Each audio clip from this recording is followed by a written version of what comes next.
Pastor Praveen పగడాల మృతి వెనుక చాలా కారణాలు ఉన్నాయని చాలా అనుమానాలు వ్యక్తమైన నేపథ్యంలో ఇప్పుడు కొన్ని కీలక వివరాలు వెల్లడిస్తున్నారు.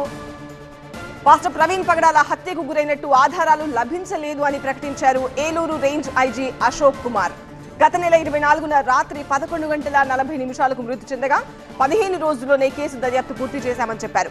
అనుమానాల నేపథ్యంలో సీసీ ఫుటేజ్ ను సేకరించి వివిధ కోణాల్లో దర్యాప్తు చేసిన తర్వాత క్లారిటీకి వచ్చామన్నారు IG Ashok Kumar.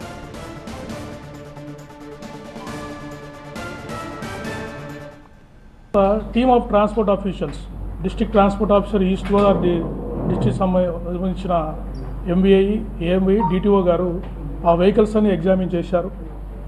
Technical data analysis అంటే వారి సెల్ ఫోన్ ట్రాకింగ్, ఎవరెవరితో మాట్లాడారు అవన్నీ కూడా టెక్నికల్ డేటా అనాలిసిస్లో చేశాము. తర్వాత యూపీఐ పేమెంట్స్, వారి దారిలో వారి సెల్ ఫోన్ ద్వారా కొన్ని పేమెంట్స్ చేశారు, అవి కూడా చూసాము.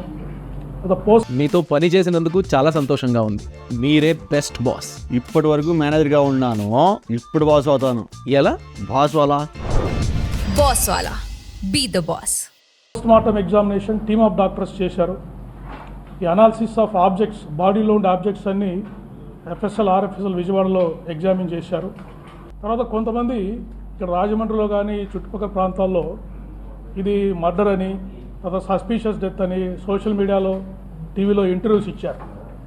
వాళ్ళందరికీ నోటీసులు సర్వ్ చేసి వాళ్ళందరినీ కూడా ఎగ్జామిన్ చేయడం జరిగింది. బట్ వాళ్ళు ఎవరు కూడా వారు చెప్పిన కారణాలకు ఎటువంటి ఎవిడెన్స్ కూడా ఇవ్వలేకపోయారు.